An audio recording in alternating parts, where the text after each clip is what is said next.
Let me go ahead and click record. All right, so welcome.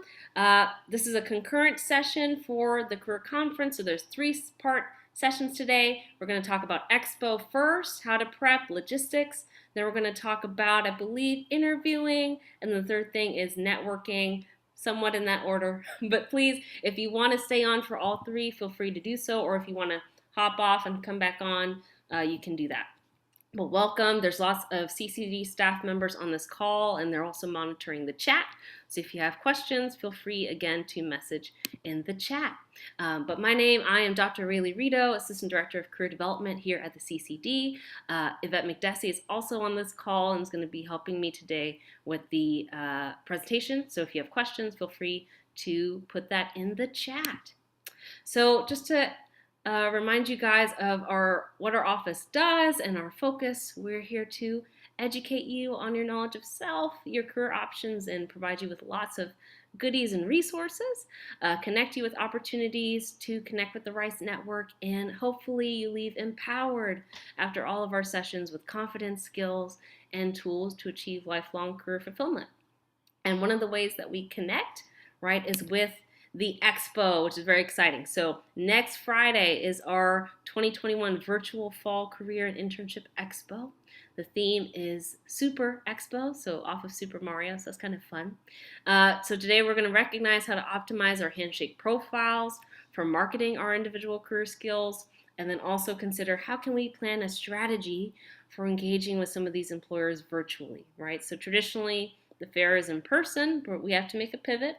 I feel like that's the word of 2021, 2022, 2020 and 2021 is pivot. So we're still doing these things online. So how do we engage and connect? So why attend a career fair? Anyone want to? You could unmute if you want to. You could put it in the chat. Why should we attend a fair in general? What's the value of that?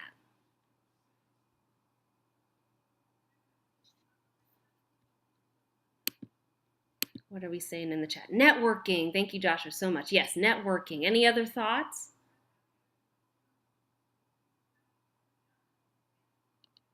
Networking, that's a great answer. See new potential opportunities, practice different professional skills. You guys are on it. Awesome. Right, so all of those things, right? So a fair could be a valuable tool to explore, understand who's looking for Rice talent, practice interviewing, networking, engage, learn, connect. So there's a lot of value, right? And traditionally, like I said before, it was in person, but we're online. So there's a lot of value in a virtual fair as well. So one, it's flexible and convenient. You can do it right from your home or wherever you are on campus. There's no travel involved, so you can go right from your bed to the seat. Private interactions. So traditionally, our in-person fair, you might have had to wait in a line before you got to interact with that recruiter. Now it's more individualized, one-on-one, so that could be kind of nice if sometimes the noise and hearing different conversations might have been distracting. Now it's a little bit more private. And this is a Rice-centric event, so you know that the employers are here for you, right? They want to know about you, your talents, what you have to offer. So it's definitely Rice-focused. So we're going to talk about how to prepare and things to consider prior to the fair. So for those of you, if you have something to write with or a journal, just go ahead and take that out. And I just want us to do a little bit of brainstorming and think about what's in our toolbox. And so this is actually an activity from a guide called Picture Your Career from Vanderbilt University. Very, very good resource and tool. But they say, what's in your toolbox? What do I have to offer as a professional, right? What are the skills that I possess, right? Hard skills, which would be maybe a software. So if you're good at Adobe Photoshop or Excel or PowerPoint or Python, right? Those would be our hard skills. Soft skills. Are you a leader? Are you empathetic? Are you compassionate? Are you hardworking, right? Knowledge. What are you most knowledgeable about? Maybe there's something that you are just a whiz at. You have some expertise. That's something in your toolbox. What are your passions and hobbies and interests? Those are things in your toolbox that employers want to know about. Maybe you have a fun thing you do. Maybe you go hiking, or I don't know, maybe you like to knit, crochet, right? That can be kind of fun. And then your interests, right? So outside things that you like to do, and then maybe, of course, experiences, right? So things that are, paid internships that you may have had or unpaid. It could be student involvement, could be part-time job, on-campus employment, right? What are our experiences? So take maybe a minute or two to do some brainstorming and consider what is in your toolbox. So I'm going to give you guys a minute to do that. What's in my toolbox?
All right, so hopefully you're able to write down as many things as you could to kind of brainstorm what was in your toolbox. So does anyone want to share in the chat some of the neat things that are in your toolbox? What are some things that you were able to write down? Feel free to type that in the chat. We would love to see what everyone has in their toolbox.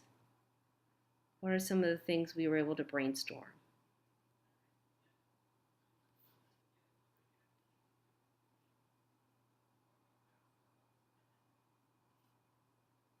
Anyone want to share?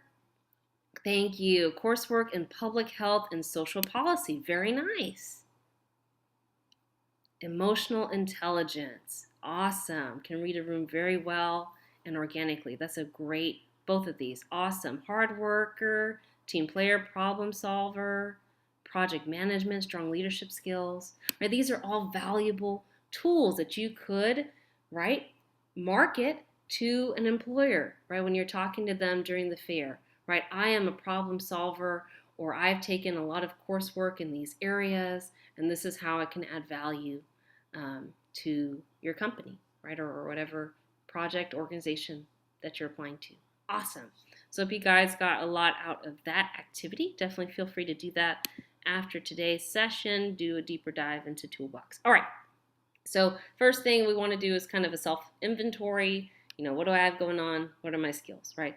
Now we want to take that and put that into our Handshake profile. So what I'm going to do is stop sharing, and we're going to new share and go to Handshake. All right, so can everyone see Handshake? Thumbs up. All right, excellent. All right, so now we are on the Handshake page, and this is what the home page looks like. So again, Handshake is a great tool for anything job search related, career decision related. Lots of good resources here in the Career Center tab that you can always check out. Right, so feel free to do a browse of that. Or after today, if you want to schedule an appointment with a counselor in our office, feel free to do so right here. So what we're going to do, though, first is go to the profile, my profile. Okay, and to optimize your experience, participation in the fair, we encourage you to make sure that your profile is 100% complete.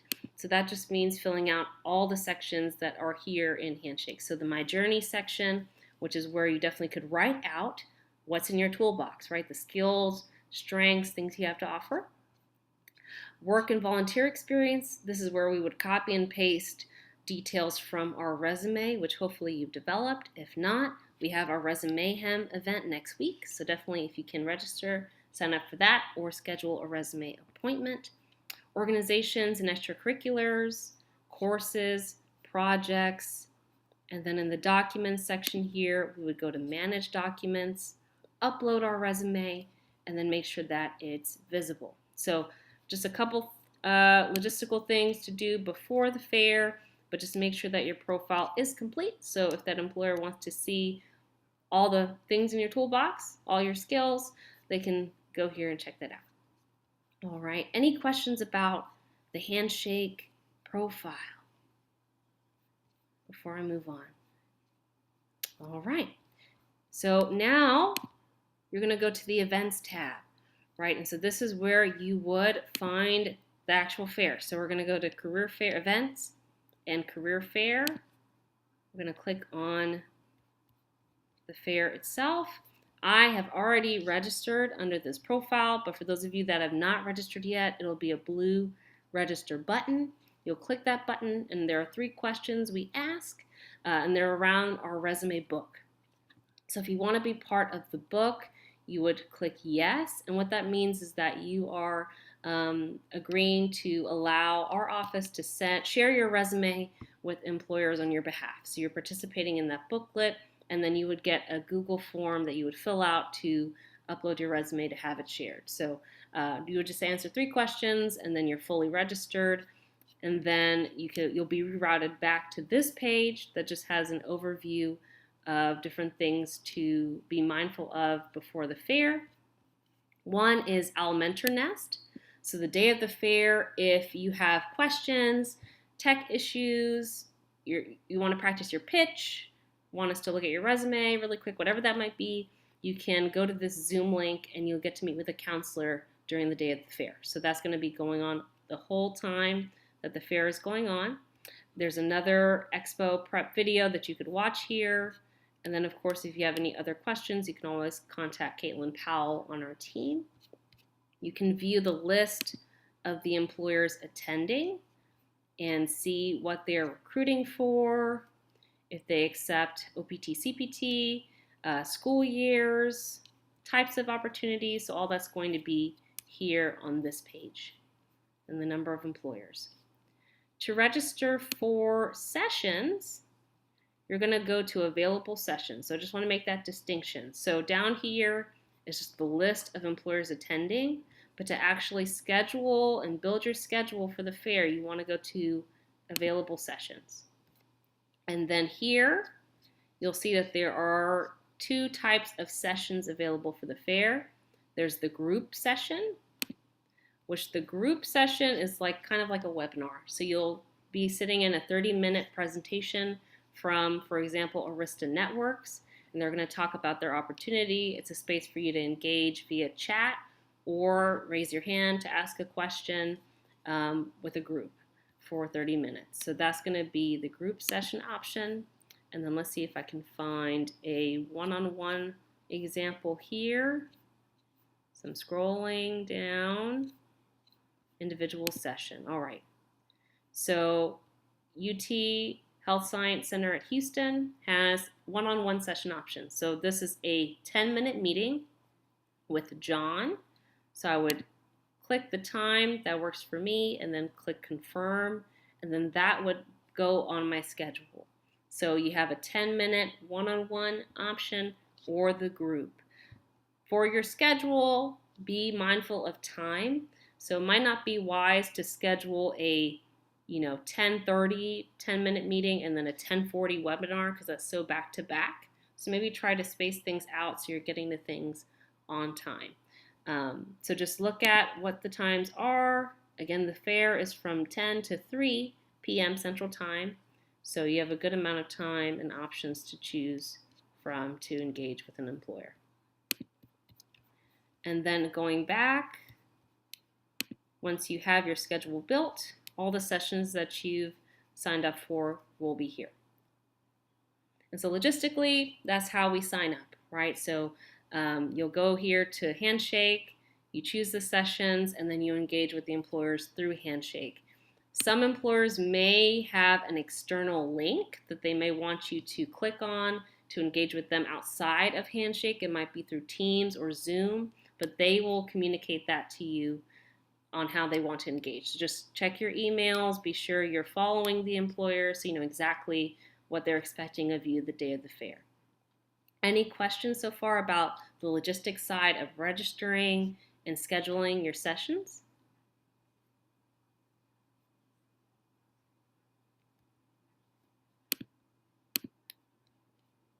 All right, so I'm going to go back to the presentation here.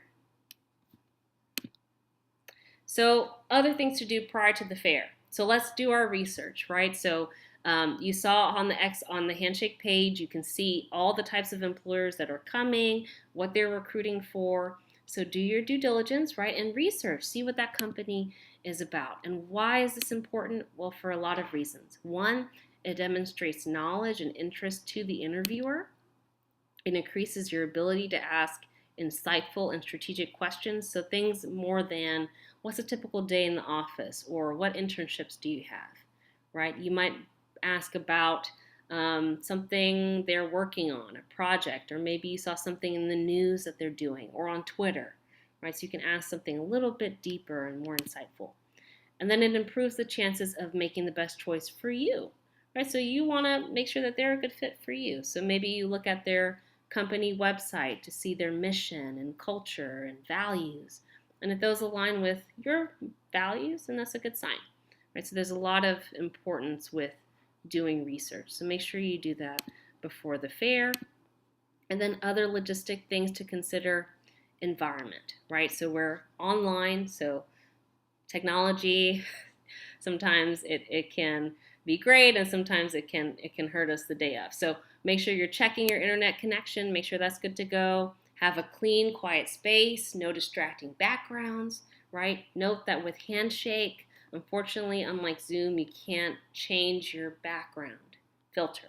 So try to find a space that's quiet, not too cluttered, so that you present the best professional you. Have your resume somewhere. So maybe have it printed or on your desktop for quick access. Update your resume. Have tools to take notes during the fair about anything you learned during a webinar or during your one-on-one. That might be good to do. And then have water. Space to stretch. You're going to be, if you plan on being there from 10 to 3, that's a lot of talking. So maybe have some water, space to stretch, take some breaks. There's a lot of networking during that day. And then dress professionally. I would say professional dress. You can find tools on our website detailing that a bit more. But business professional, I would say, would be the best way to go to present your best self. So if I'm showing up in my pajamas, first of all, I'm not in the right mindset for networking. And second of all, that doesn't really show the best me. So you want to make sure that how we look is also professional and good to go.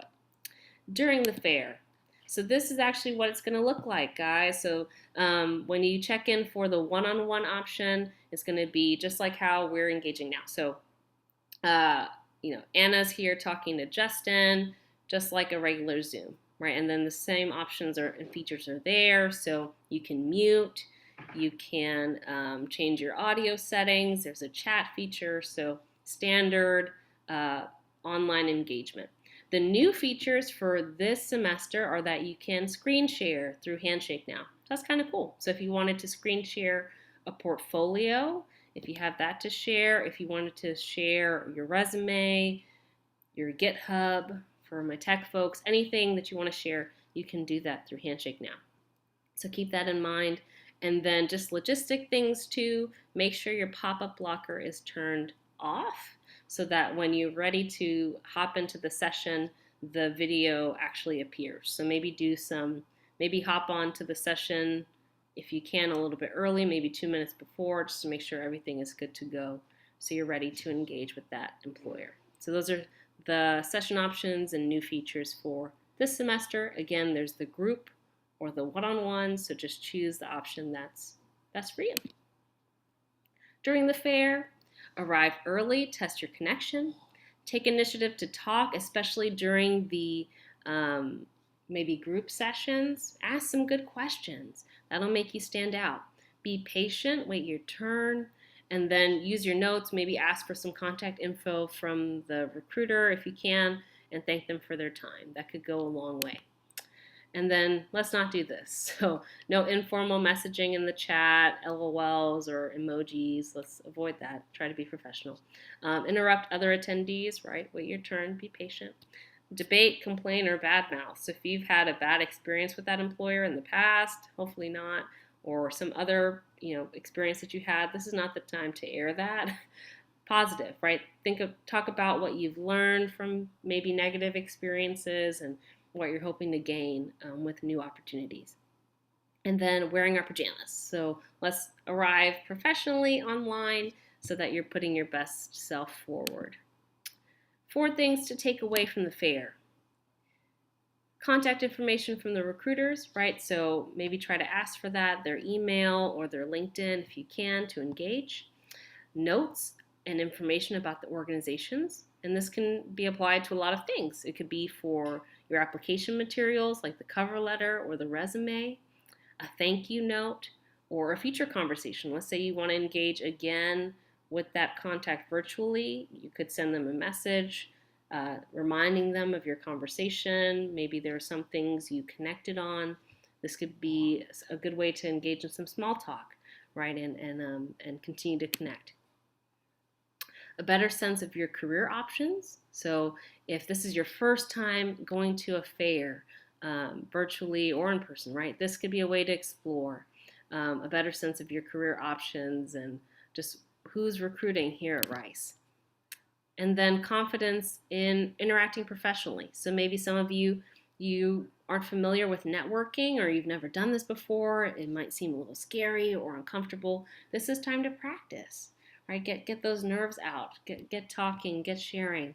You have a lot of awesome things to offer. So there's a lot of great things in your toolbox. You guys put those in the chat earlier. So go ahead and share those things. Let them know how amazing you are as a Rice student. And then after the fair, maybe within 2 days, send a thank you to whoever you engaged with, especially for those one-on-one meetings. Try to follow up. And maybe think about including your resume for context, either via email or through LinkedIn. And then connect right with your network via sallyportal.org, really, really great tool, or LinkedIn. And so that wraps up my part of the career conference on Expo Prep. Are there any questions about the fair, how to navigate it, or is there anything I need to clarify? Yeah, I actually had one question going back to asking about or trying to figure out about employers and sort of what they're offering at Yes. the fair. So, if the employer themselves don't necessarily list any sort of like opportunities on Handshake, is there a way to ask that like in a one-on-one, in like a professional manner, like what are they offering, or is that even something that you ask in that small time? I wasn't really sure. Great question, Marcus. So a couple things you could do. If it's not listed on the available sessions page at the bottom or the employer descriptions, maybe go to their employer page in Handshake to see if they have any postings there. That could be a good indicator. Or their company website. They may have it posted there. If not, you can say, I browsed, Handshake and the company website. I actually didn't see any postings, but I'm really interested to know what opportunities are here. Could you tell me a little bit more? And so at least you're telling me that you've done your research and your due diligence to figure out what I have to offer, and then we can go from there. So I think that's a great way to approach that. But hopefully it's on Handshake. And if it's not, it should be posted, if not this week, later this weekend, probably early next week. Yeah, I'll do a double check. Thank you. Good job. Awesome. Any other questions? And you have, 3 CCD staff members on the call right now. So you got a lot of good brains and insight here. So feel free to ask any questions. Yvette, did you have something? No, I was going to say we have Oh. 5 members. So 5, yes. just kidding. 5 people. 5 people. So you have a lot of wisdom on this call. Any other questions? All right, guys. Well, I'm going to go ahead and pause the recording. wait a few minutes to give people to come on for the 11:30 session. So if you have any questions or want to chat about anything CCD related, we are here. Otherwise, we will hold on for just a few more minutes. Maybe we'll give it 1 or 2 more minutes. Is that okay? Sounds good. Yeah. So that'll give us extra time to practice at the end. Thank you all for joining us today. I think I know you had a great session with Rayleigh and Yvette on Expo prep, and now we're going to take you to the next step to get you ready for interviewing. So my name is Ann McAdam Griffin. I am the Associate Director at the Center for Career Development. I've been at the CCD for going on 6 years now and Rice for 11, which time just has gone by so fast. I work primarily with employers, and I also co-teach our internship class with Michelle. Before coming to Rice, I worked in management consulting, primarily in the energy industry. So Michelle? Thanks, Anne. I am Michelle Passo. I am the Experiential Education Program Manager in the CCD. I work primarily on our externship program, as well as our Summer Experience Fund. And as Anne mentioned, I co-teach UNIV 295. And I also co-teach UNIV 212 with Marilyn. I think she's on here too. And prior to Rice, I worked at the National Basketball Association. And in between all of that, I also was a campus recruiter. So done a lot of first round interviews with students over the years. And we're really excited to share this workshop with you. Since we have such a small group, let's just keep it really informal. So if you have any questions, please feel free to unmute and chat with us or put a question in the chat. But let's make this as conversational as we can. And I am going to put a link in the chat, and it has some materials that we'll use throughout the workshop today. So if you have any trouble accessing that link, let me know.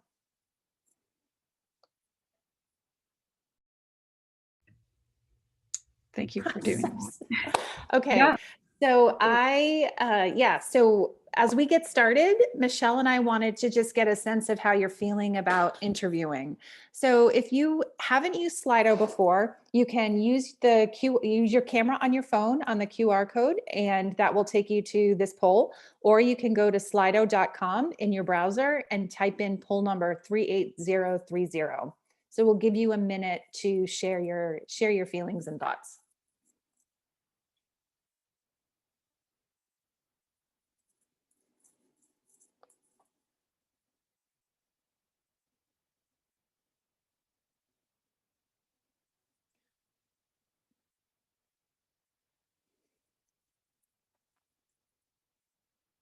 Yeah, interviewing can be extremely scary. You have to be really vulnerable to put yourself out there. So hopefully, as we go through this workshop today, you'll learn some skills and tools to help you feel more confident as you look forward to interviewing. And whoever said that they're confident, if you feel like unmuting yourself and letting us know some ways that you have built up that confidence, that would be great. But don't feel like you have to.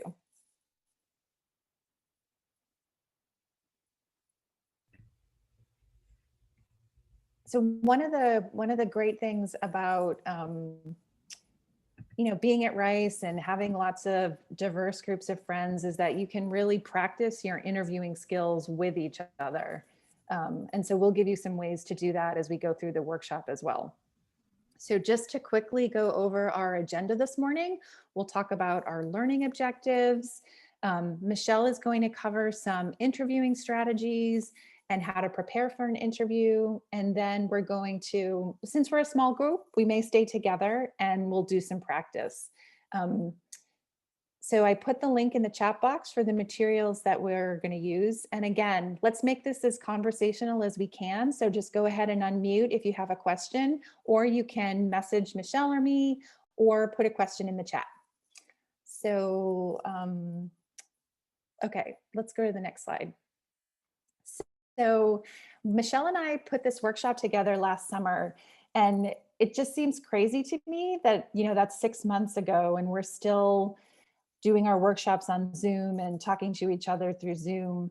And I thought that this Twitter post was so funny back then, but I think we're all a lot better at managing our virtual communication now. So we've been doing it for so long, but just a few quick reminders, check your internet connectivity. If you're going to be having an interview, you don't want to lose your connection in the middle of it. That said, if that happens, just have a phone number available, some quick way to get in touch with the person so that you can either reschedule or pick up over the phone. I was thinking about a or it was a Skype interview I had about 5 years ago, and my audio just didn't work.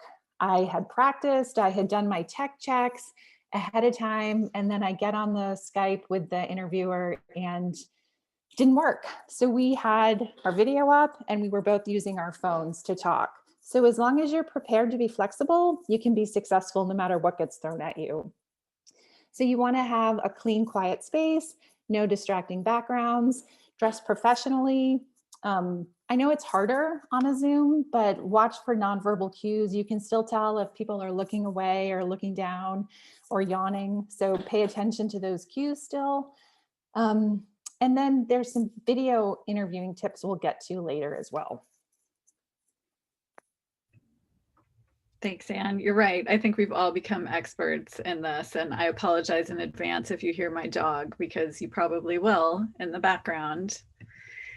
So today we're going to talk a little bit right after this slide about the ethics of your job search, which includes interviewing.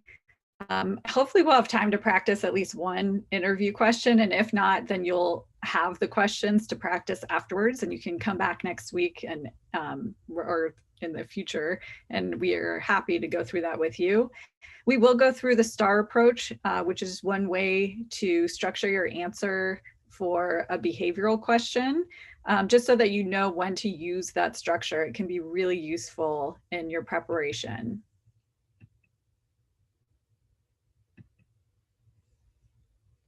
And now we'll talk about ethics. And I'll unmute myself. So recruiting is another part of your experience as a Rice student. As a Rice University student, everyone should have read and signed the honor code. So in your job and internship search as well, your behavior should reflect both the honor code and the student code of conduct. So be honest on your resume, in your interviews, and in all your conversations. We do understand how frustrating it is to submit a resume and feel like it's gone into a black hole, but you still should not ghost employers yourself. Respond. If you accept a job offer, the ethical thing to do is to withdraw from any upcoming interviews. Then you won't find yourself in a position to renege on an offer. You don't want to accept an offer and then turn it down later. Any questions about that? Great. Okay, let's move on to behavioral interviewing. All right.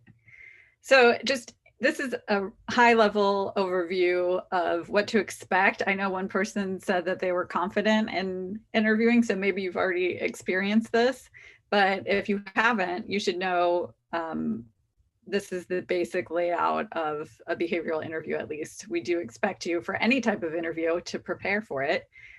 You'll have some type of introduction. Anne and I introduced ourselves at the beginning, and I know Anne asked where everybody was. Having that kind of small talk engagement is typical in any type of interview, whether it's online or in person. Then there'll be a series of questions with you answering, and then hopefully you'll have a chance to ask them questions, and we'll get to that at the end of this as well, because that is a really important step of the interview process. You'll figure out what the next step is and go from there. So, we put the spoiler on here, but it is so true. Your interview starts before you say a word, and really even before you have contact with the person verbally or in person or virtually, because via written communication, that really is an impression of you as well. But in the context of an interview, what words would you say you associate with nonverbal communication as part of your interview? And you can unmute yourself, or I can't see the chat right now, but maybe Anne can read it if you want to throw some words out there. When you hear nonverbal communication, what comes to mind?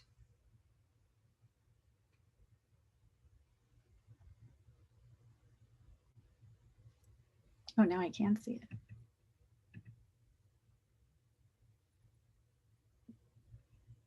Hey, Joshua, can you tell us a little bit about what you mean by obscure? Yeah. I guess it's just me, but I'm terrible at picking up nonverbal cues. It takes practice, and it is hard in the virtual setting, really. But I think there are some things you can be mindful of, especially during an interview. Body posture, but state if you're on camera. But it does, even if you're not on camera, I've heard that standing up for an interview, let's say you're on the phone, can help with confidence. Even smiling is a nonverbal cue, and it sounds funny, but if you're on the phone, nobody can see you. But you want to be enthusiastic about the experience. So thanks, Nicole and Josh. A couple other, anybody else have any other nonverbal cues to note?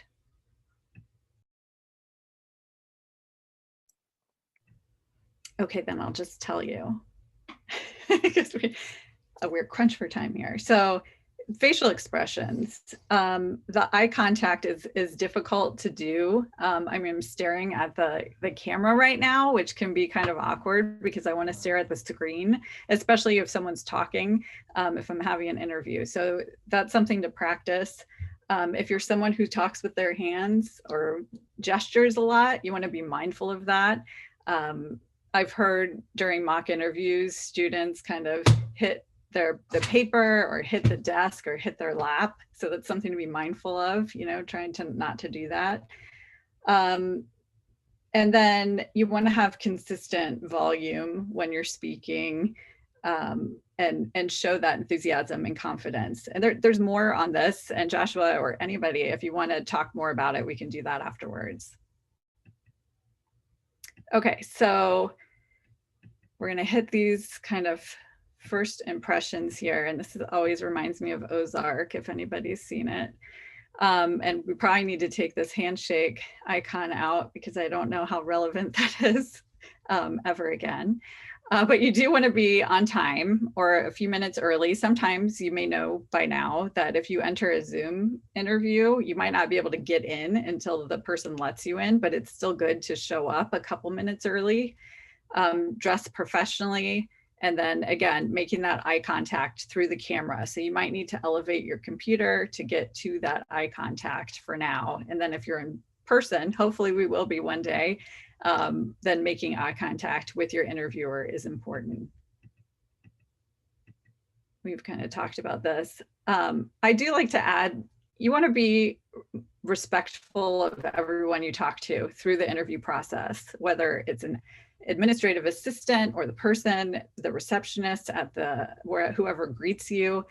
All of those interactions add up to the interview, and people who interview others check in with everybody involved.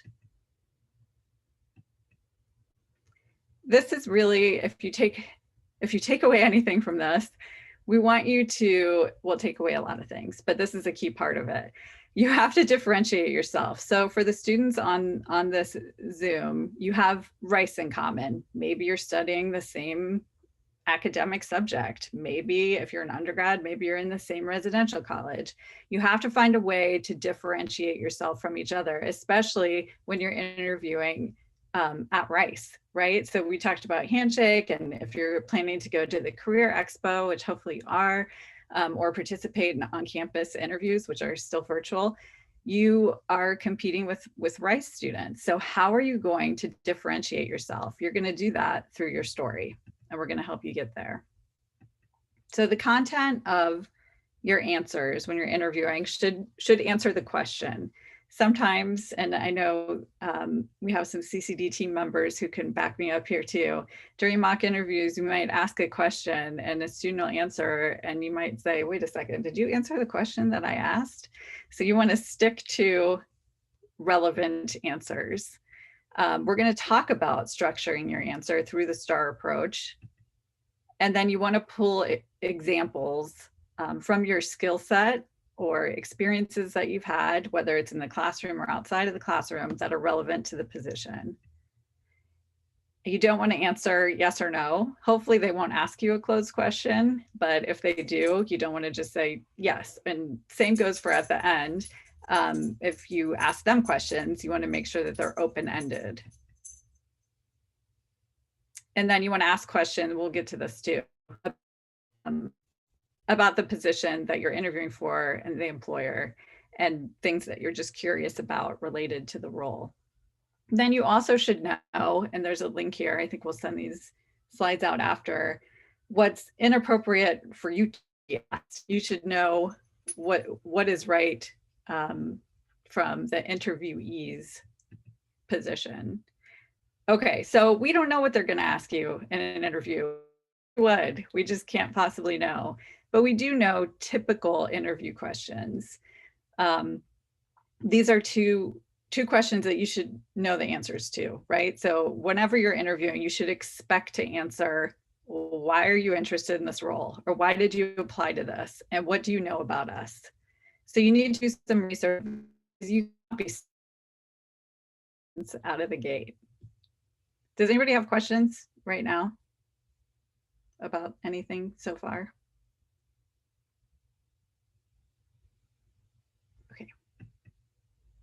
Okay, so behavioral interviews are one type of interview, and that's what we're focusing on here. You may have heard of case interviews or technical interviews, or there's different kinds of interviews, but right now we're talking about behavioral interviews, which are pretty common questions that people ask to predict future behavior based on past experiences.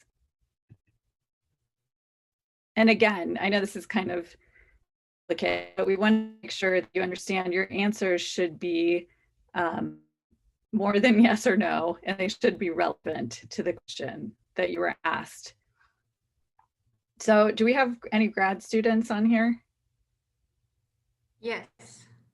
Okay, great. So for grad students, you know, you can go back to the end of your undergrad if you need, or go back to high school. Uh-oh, my internet is up. I'll interject quickly. So Okay. we had a question, how do I answer the tough question of tell me about yourself? And there really is a structure to answering that where you spend about 60 seconds talking about that. I would encourage you to stay on for the pitch that happens right after this session, because that's going to be a deep dive into how to answer that question. Absolutely. And that's another crucial answer that you need to know right out, right? That's usually the first question that someone asks. Tell me about yourself or walk me through your resume. So you need to know how to do that.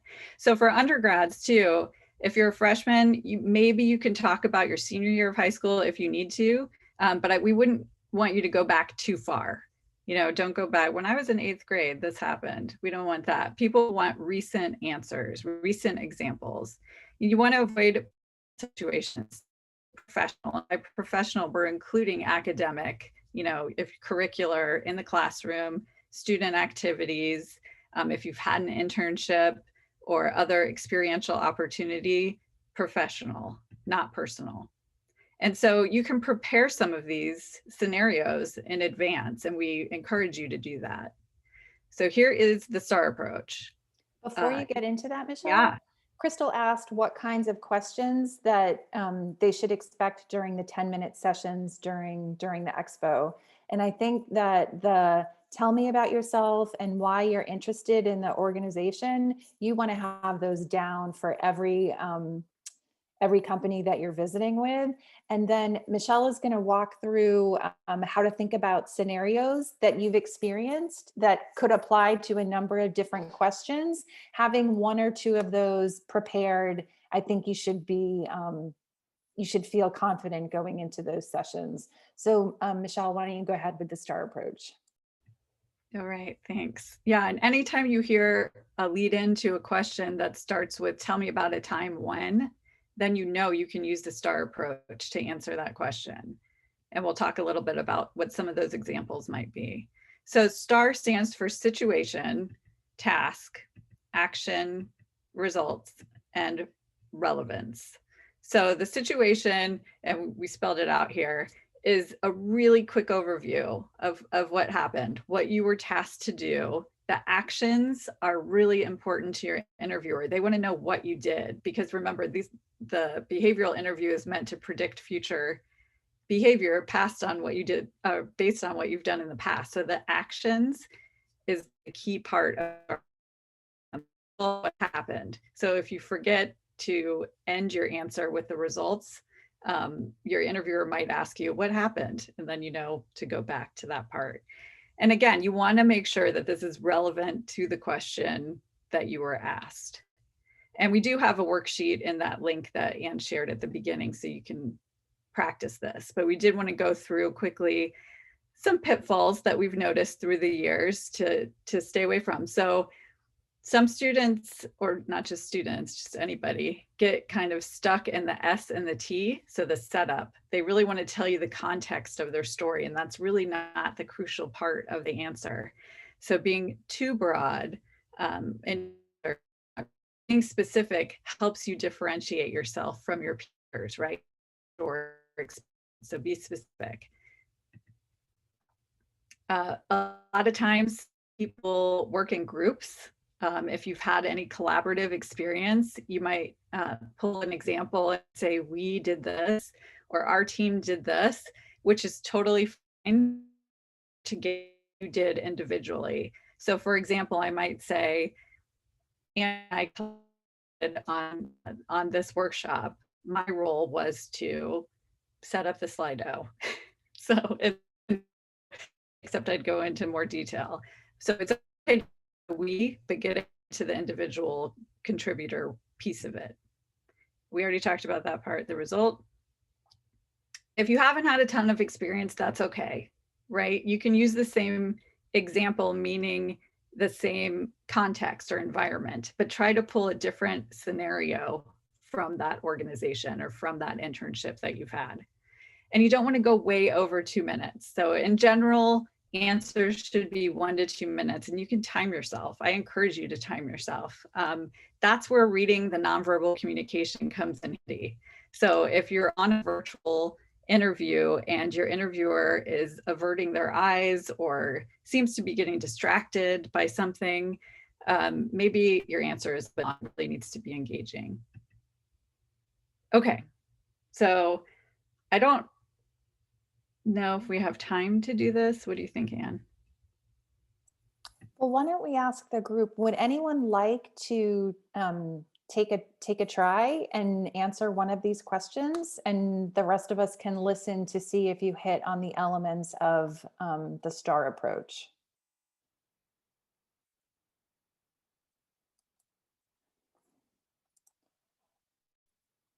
Totally fine, especially if this structure is new to you. We're going to leave you with some ways to practice moving forward. And Michelle's right, we will send these slides ahead, send these slides to you afterwards. Yeah, so go ahead, Michelle. Okay, thanks. And again, just to preface this or reinforce the point, I guess, that tell me about a time when or describe a time is your cue to know that you can use the STAR approach to answer your question. Okay, here are some ways that you can continue to practice.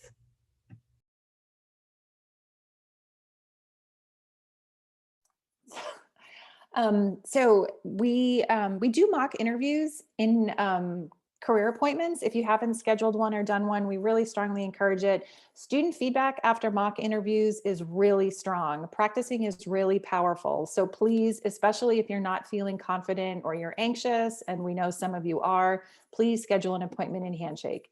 We also have drop-in hours, and drop-in hours are a good chance to come in and use the 15 minutes just to practice 1 or 2 behavioral interview questions and see if you're getting the STARR approach down. We have a longer interview workshop scheduled for February 22nd, where you'll learn more tips and tricks and strategies for succeeding at your interviews. Optimal Resume, which is available in the resources section of Handshake, has a mock interview section. You can record yourself practicing questions and then listen back to hear what you liked and what you want to work on. And then finally, we encourage you to practice with your friends as well, because they can be your biggest allies and remind you of strengths that you're overlooking, but they'll also give you real feedback because they want you to be successful. Absolutely. It takes practice for everyone. So we are going to ask you if you have any questions, but first we are going to come back to what we mentioned at the beginning, the importance of you asking questions during your interview, or if your interview. It's typical for you to be asked, do you have any questions for us? And we've heard repeatedly from recruiters, and I remember this from my brief stint as a recruiter. If someone responds, no, not at this time, or I'm good, that shows me that you're not really maybe not that interested. So you can go in with a few questions prepared, and it's okay to write them down. To me, it shows that you've taken the time to do some research. So you don't have to that you're asked. You do need to demonstrate that you're interested, and some, I guess, research. And starting with a sentence is a great way to do this. So you can say, I read on your website X, Y, and Z, or earlier in the interview, you mentioned this. Can you tell me more about? So if you have any questions about what questions to ask, we can help you with that. Really quickly though, does anybody know what you should not ask during a first round interview? And you can unmute or put it in the chat. Salary expectations.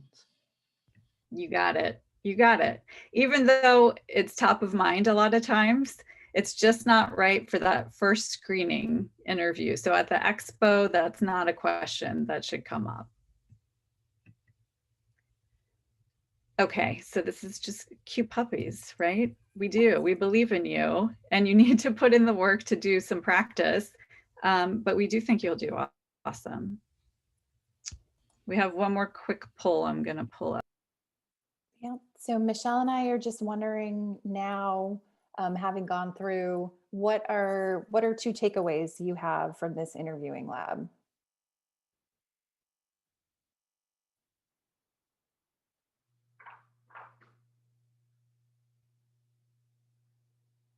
And you can go ahead and just put them in the chat. Crystal, that's great. Prepare in advance and prepare your questions. Sorry, y'all. I do have a question for you. I don't know if I can. Yeah, go ask ahead, it. Crystal. And I don't know if this is in reference to what we're doing today, but since you have experience as recruiters, I just wanted to ask you. For me, basically, because of different circumstances in the past, I've had to move to places. And so I've been in, like, my last companies have been like a 1-year role, a 1.5-year role. And my last one was only 2 months because of COVID. I had to just suddenly leave and move back to the US. So I feel it's like a red flag for recruiters and people who are looking at my resume. So is there anything you recommend for me to do, or maybe something to put in my resume? I basically just want to let them know that it's not that I'm crazy and I can't hold a job. I can, but how do I get past that? Because I know, like, for positions that I apply, I know I can do them and I have the experience, but I feel like they feel uncomfortable with the times that I've spent in my past roles, and they may think that there's something wrong with me. Hey, Crystal, I'm going to put my email in the chat, and I don't want to shortchange your question because I think there's a few different things that we can unpack there. And since we're coming to the top of the hour, I want to be respectful of the other students. So would you mind shooting me an email and we can set up a time to chat? Okay, great. Thank you. Just FYI. Okay, thank you. Thank you, ladies. I'm Good. thinking we'll Marilyn, give- are you recording now? Or, I'm- oh, Rayleigh's got it. Thanks, Rayleigh. Okay. Welcome everyone to our Practice Your Pitch session. This is the last leg of today's career conference. I'm very excited to be here. My name is Marilyn Wade. I'm an Assistant Director of Career Development at the CCD. And without further ado, we'll go ahead and get started.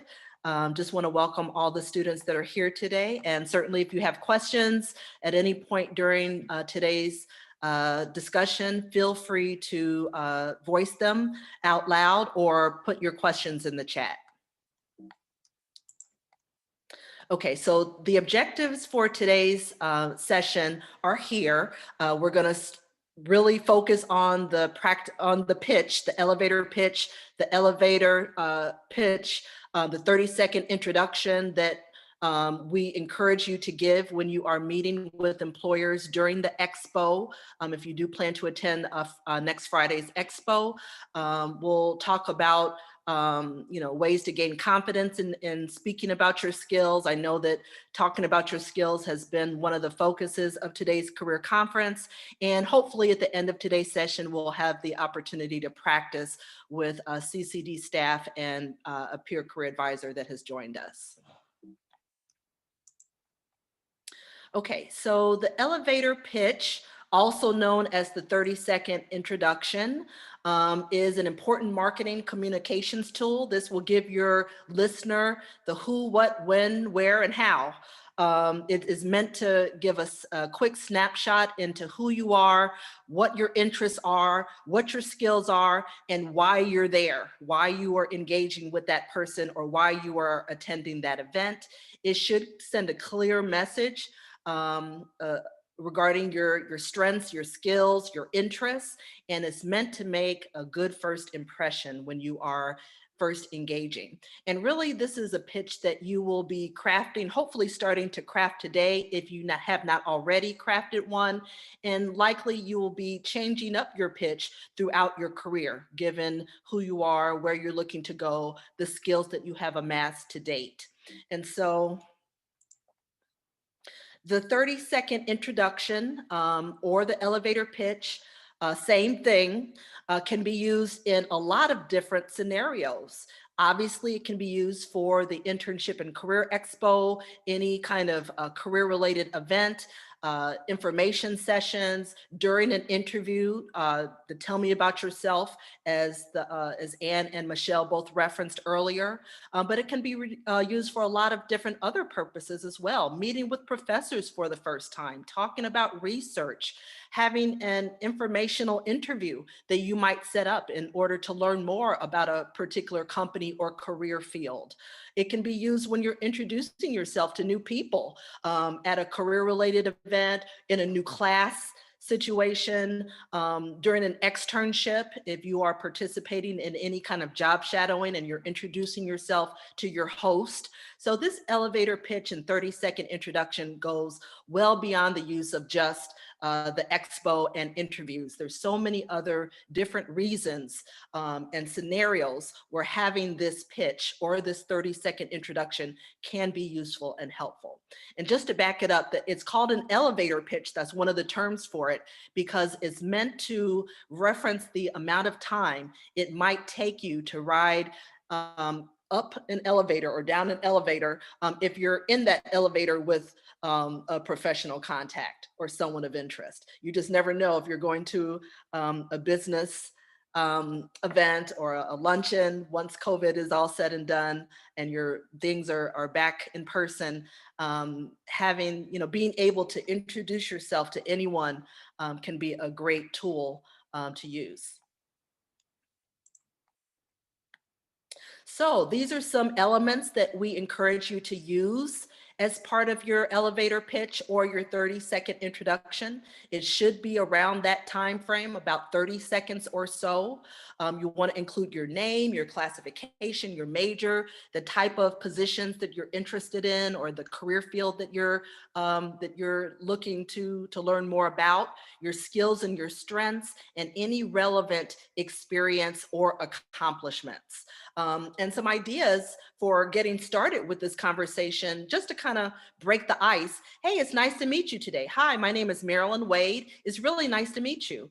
Thanks for being here today. So just being open and friendly with your name, who you are, and just a phrase or two of gratitude. It's nice to meet you. Thanks for being here can go a long way. But then when you're talking about some of the things that you're interested in, when you're talking about your career field of interest, your interest in finding an internship or a job, I'm interested in XYZ, or I'm passionate about ABC.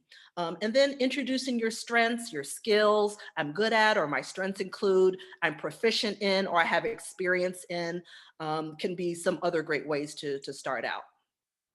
So now I'm going to go through a few samples, and these are samples that you might say to someone during the Expo. I will say this, when you go to the Expo, the expectation is that you will start things off, that you will be leading the conversations with the employers that you have requested meetings with.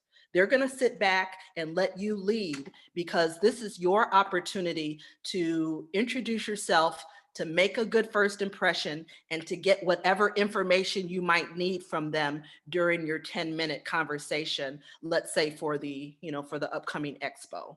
So this is an example. Good morning. How are you today? My name is Jane Smith, and I'm a sophomore history major seeking an internship in management consulting.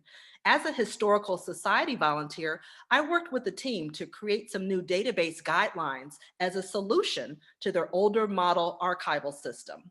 I'm also a co-chair for the Management Consulting Student Chapter here at Rice. I read that your company recently merged with XYZ, which will dramatically expand your territory. I'm curious to know if that means your consulting focus will expand as well.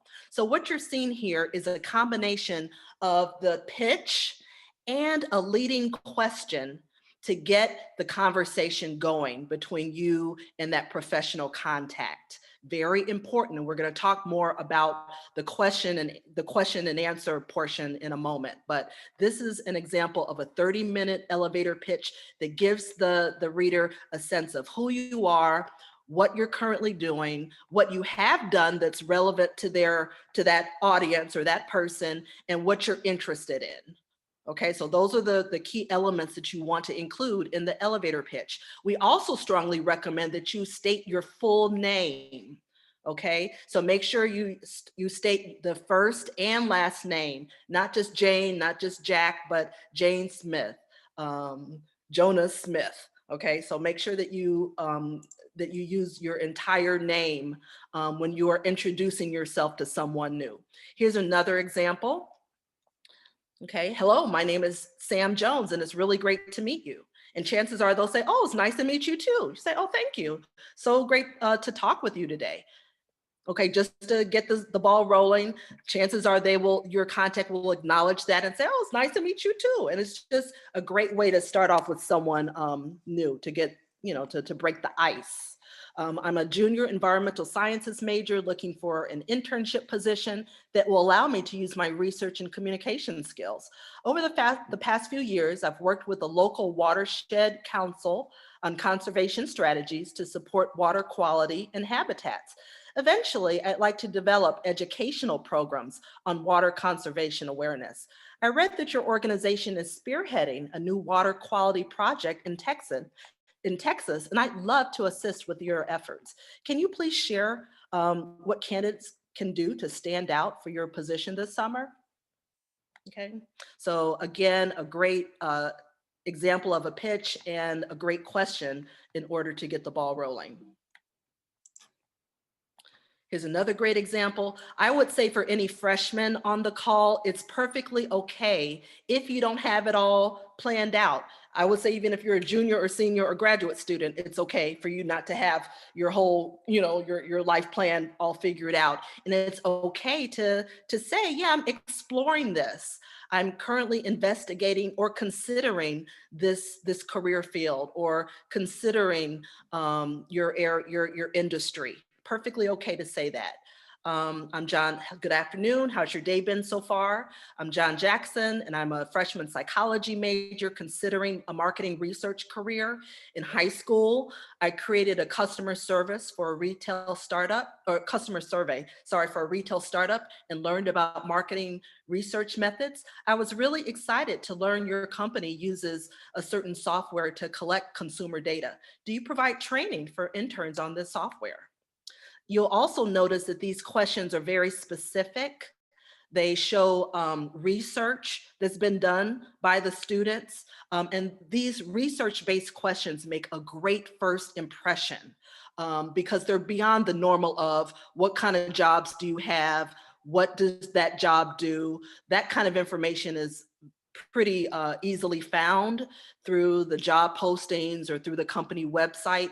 But if you ask more research-based, detailed questions, that will let your recruiter know that, this person really has an interest. They've taken the time to thoroughly research the company and come up with some questions that the average student is not asking.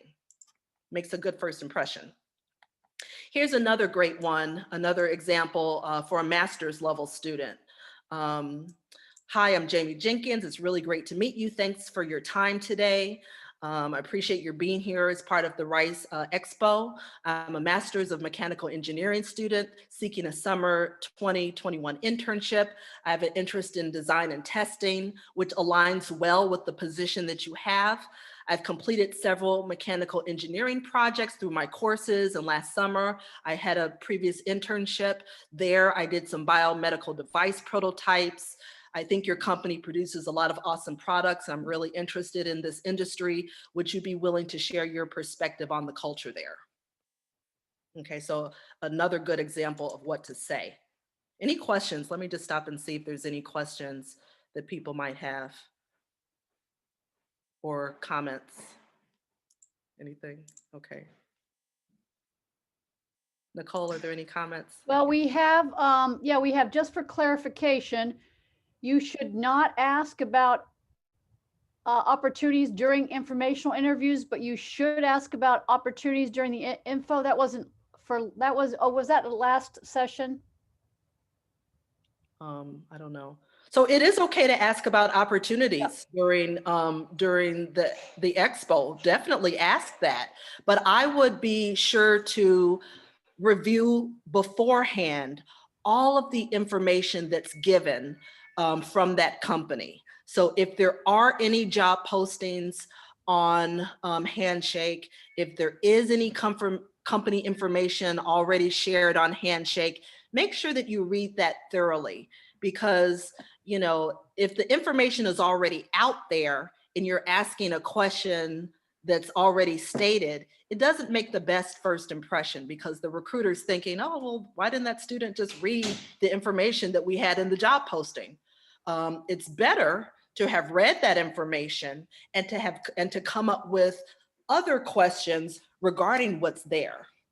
So doing your homework before the expo really can help in your developing good, thoughtful, research-based questions that may not have been addressed in information that's already online in Handshake, or even already on the company website. The students that will really stand out are the students that are asking thoughtful questions based on information that's not readily available. And I'd also add that really, not to sound, I don't want to sound harsh here, but just think about it. It's really not about you, it's about the company. So when you go in there, you want to show them, hey, what do you have to offer to this company?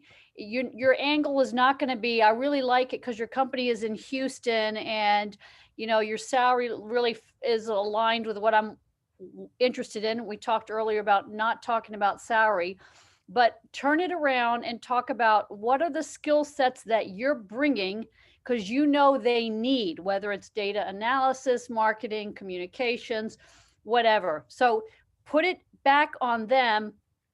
And I always think to talk with what Marilyn said, just another little tip is I always feel like start and end with thank you. Hey, thank you for taking the time. I'm looking forward to talking to you. Thanks again for your time. It just shows just a level of professionalism and etiquette. Thank you, Nicole. Thank you.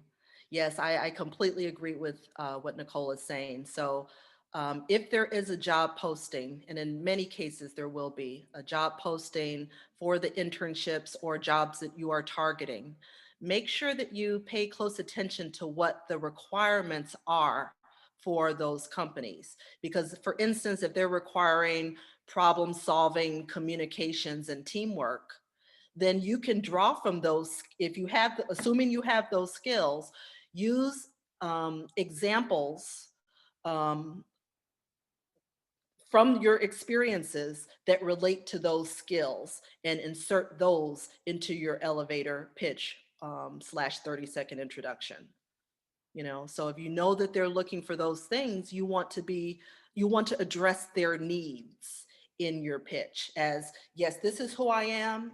I'm interested in your company and in this role, and this is what I have to offer. I know that you're looking for students with these skills, and I have demonstrated abilities in those skills, and this is an example of that. Okay, good question. Okay, so you will need questions, right? So the elevator pitch or 30-second introduction is the first thing you'll need to have. But then I would strongly encourage each of you to have 5 to 7 questions prepared. Now, you may not be able to ask all of those questions because you're only getting 10 minutes with each company during the expo. However, it's better to have more questions prepared than fewer questions and be scrambling at the last minute for something to say. So it's better to have more questions prepared. And these are the types of, or the categories of questions that you can prepare that will be great questions for the expo. The job itself. So questions about the job or the internship itself. For example, what challenges might the candidate in this role face? What challenges might the intern face? What are some of the typical challenges in the role, or what have been challenges in the past? The hiring process. So of course you might want to know, what does the hiring process look like? How many interviews are a part of the process? What's the timing for the hiring process? When, from start to end. The recruiter's experience. So asking them, the person directly, so what do you enjoy most about working at company X? What do you like about it here? That's a good question that will help to build rapport between you and that person. Training and development. So, how does the company support new interns as they're onboarding? What is your onboarding process like? What kind of training and development is offered? What's the mentoring or the mentorship opportunities? Will I be paired with a mentor during the internship, let's say? So anything regarding training and development, anything regarding what's happening, what's new, what's going on at the company. So paying attention, this is where paying attention to the company website, company news, Twitter, their Facebook page, their LinkedIn page really can be helpful. Because if you're paying attention to what they say, you can always develop well thought out research-based questions regarding what's happening at that company. Company culture, so asking any questions around culture is appropriate at this time. And then of course, staying in touch. what, you can definitely say, thank you so much for your time today. I would really love to stay in touch with you and to reconnect at a later date. What's the best way to do that? So asking a question regarding staying in touch is a great way to go. Any questions for Expo as part of your engagement with the companies? Okay, let me add a comment. I hope this goes without saying. Michelle and Ann talked about posture. I hope everybody knows when you're showing up, you're going to show up in person on the Zoom, not with your picture and not with your name. And it looks like everybody's got it. Name is fully spelled out on your Zoom thing. And also in the information sessions, you want to show up in person because it just shows further engagement. They may be looking at taking notes themselves of who's really showing up. So treat it like an in-person event, except for it's on the Zoom. And then the last 2 points is go in there and you may be nervous, smile. People are really much more receptive. It's uncomfortable for them. They know it's uncomfortable for you. But going in with some energy and some enthusiasm and a smile also makes the other person on the other side feel much more comfortable. And then the last point is treat it like a conversation. So if you go in and think, okay, it's an interview, I'm going to freeze up, I don't have any of the answers. Yes, you do. You have all the answers because you're the expert on yourself. You know more about yourself than anybody else does. So think about it as I'm going in there, I have all the answers about me, and it's a conversation. So that'll kind of help also ease the stress of it a little bit. Thank you, Nicole. Okay, so yeah, this kind of gets at a few things that Nicole mentioned. Just being professional in all of your interactions, smiling and showing a level of interest and enthusiasm for the experience of talking with these recruiters. Dressing professionally, this is the time to put on that business suit and, get that haircut and whatever else you need to do in order to make a great first impression. Focus on the camera. So right now I'm looking at the camera. I know that Michelle and Ann spoke to this. The more that you can do that, I think the better you will appear as though you are making good eye contact with your audience. It's very easy and very, unusual to always look down at the screen, even though you might be looking at that person's face on your screen. Looking at the camera is really the key as best you can. Having a clean and non-distracting background, non-distracting to you and to them. Quiet location and a good internet connection, is very important, and that's already been covered. Okay.